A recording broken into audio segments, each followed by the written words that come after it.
د همسایه د کور و مخته او یا په لار کې چپه کوي.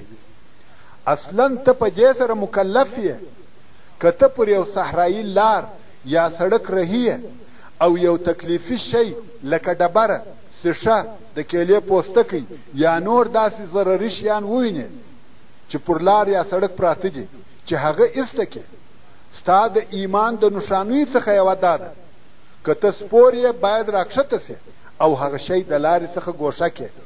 یعنی که ته دا کار ونه کې نو ستا ایمان په نقص او کمبود کې دی. نو د هغه چا په باره کې څه فکر کوې چې دی په خپله د سړک یا لارې پر مابین انبار، پوستکي او نور ضرري شیان غورځوي. بیا هم د دې دپاره چې ښه پوه سو چې د ایمان او اخلاقو په مابین کې څونه تړون او علاقه سته، د رسول الله صلی الله علیه و آله وسلم دا قول واوري چې فرمایي الحیاء والایمان قرناء جمیعا اذا رفع احدهما رفع الاخر.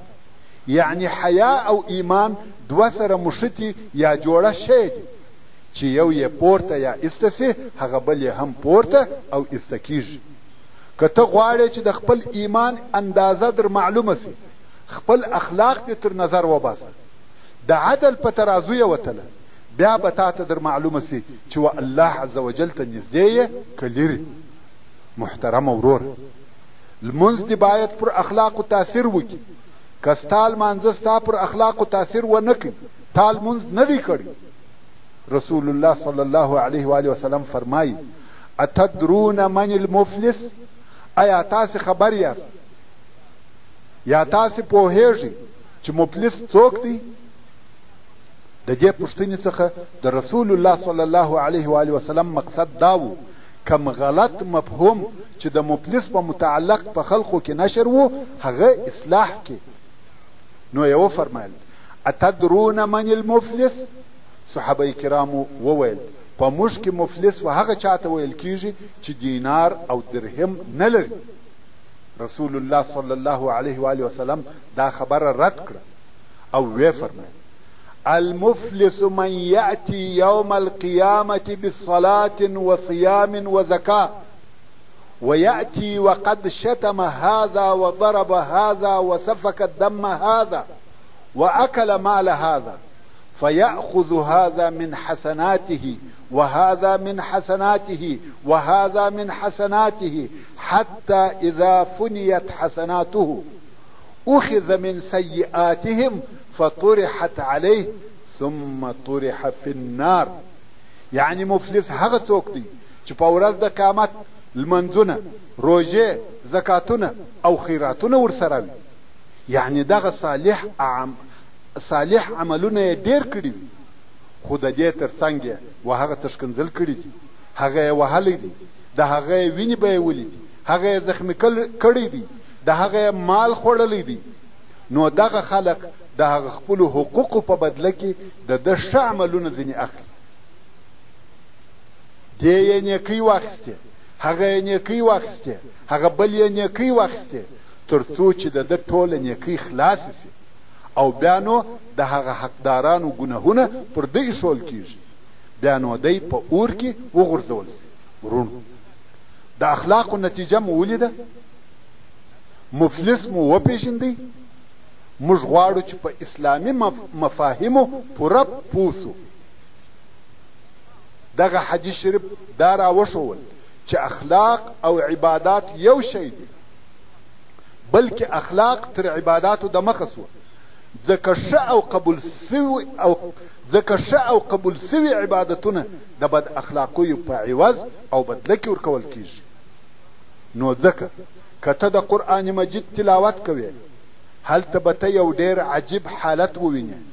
هر وخت چې زموږ رب د مؤمنانو اوصاف بیانوي په ډېر تعجب سره به ووینې چې یو صفت د عبادت دی او بل د اخلاق عبادت، اخلاق عبادت.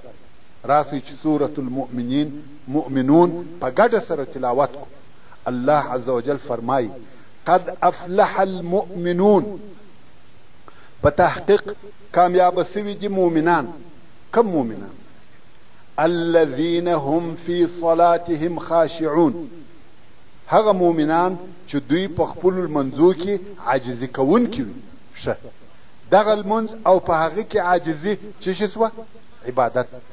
پسې راتېر والذین هم عن اللغو معرضون، او هغه مؤمنان چې دوی د بدو کارو او بدو خبرو څخه مخ ګرځونکي وي. عبس چټي فعلونه او قولونه نه کوي. دا څه شی سوه؟ اخلاق. والذین هم للزکاة فاعلون، او هغه مؤمنان چې د زکات ورکوونکي دي. دا څه شی سو؟ عبادت. والذین هم لفروجهم حافظون، او هغه مؤمنان کامیاب دي چې دوی خپل فرجونه د شهوت ځایونه د حرامو څخه ساتي. دا څه شی سو؟ اخلاق. والذین هم لاماناتهم وعهدهم راعون، او هغه مؤمنان کامیاب سوه چې دوی د خپلو امانتو او خپلو وعدو مراعت کوي. دغه وعدې او امانتونه که د خالق وي که د مخلوق، په هغو کې بې وفایي او خیانت نه کوي. ښه، دا څه شی سوه؟ اخلاق. والذین هم علی صلواتهم یحافظون، او هغه مؤمنان کامیاب سوه چې دوی همیشه د خپلو لمنځو ساتنه کوي. یعنی همیشه ټول منځونه د خپلو حقوقو سره پوره ادا کوي. دا څه شی سو؟ عبادت. اوس دې ولیده چې څنګه اخلاق او عبادت څنګ پر څنګ سره روان دي. اخلاق عبادت، اخلاق عبادت. نو هر هغه څوک چې دغه دواړه کوي هغه مؤمن دی چې الله عز وجل د هغه په باره کې فرمایي قد افلح المؤمنون. شه، د سورة الفرقان و آیاتو تراسه الله عز وجل فرمایي وعباد الرحمن الذين يمشون على الأرض حونا وإذا خاطبهم الجاهلون قالوا سلاما، او بندگان د رحمان جل جلاله هغه کسان دي چې دوی پر مځکه په تواضع سره ګرځي، ظلم او کبر، فخر او غرور نه کوي، او کم وخت چې جاهلان او ناپوهان خلق د دوی سره یا و دوی ته خبرې کوي، نو دوی په جواب کې د ګناه او ضرر څخه پاکه خبره ورته کوي او په سلام سره ځانونه ځینې جلا کوي. دا د عباد الرحمن صفت و. څه شی وه؟ اخلاق. او تر هغه وروسته والذین یبیتون لربهم سجدا وقیاما، او د رحمان بندگان هغه کسان دي چې خپل رب ته په سجده او ولاړه شپه تېروي، یعنی د شپې لمونځ او تهجد کوي. دا څه شی سو؟ عبادت. والذین یقولون ربنا اصرف عنا عذاب جهنم ان عذابها كان غراما انها ساءت مستقرا ومقاما. دا څه شی سو؟ عبادت. والذین اذا انفقوا لم يسرفوا ولم يقتروا وكان بين ذلك قواما. دا څه شی سو؟ اخلاق. والذین لا يدعون مع الله إلها آخر. عبادت. ولا يقتلون النفس التي حرم الله إلا بالحق. أخلاق. ولا يزنون. أخلاق. وسورة الماعون تراس أرأيت الذي يكذب بالدين. دا عقیده بدی او خرابوالی. فذلك الذي يدع اليتيم. د اخلاق بدی او خرابوالی. ولا يحض على طعام المسكين. د اخلاق خرابوالی. فويل للمصلين الذين هم عن صلاتهم ساهون الذين هم يراءون. په عبادت کې بدی او خرابی ده. ويمنعون الماعون. بد اخلاقی ده. عجبه. یمنعون الماعون هغه کسان دي چې دوی یو د بل د اسبابو منع سره کوي. الله عز وجل فرمایي فویل للمصلین. ویل په دوزخ کې یوه شیله ده. للمصلین د لمونځ کوونکو دپاره. کم لمونځ کوونکي؟ الذین هم عن صلاتهم ساهون. هغه لمونځ کوونکي چې دوی لمنځونه ناوخته کوي، په آخري وخت کې کوي. الذین هم یراؤون، هغه لمونځ کوونکي چې دوی ریا و خلقو ته ځان ښکاره کوي، چې دا په عبادت کې خرابې سوله.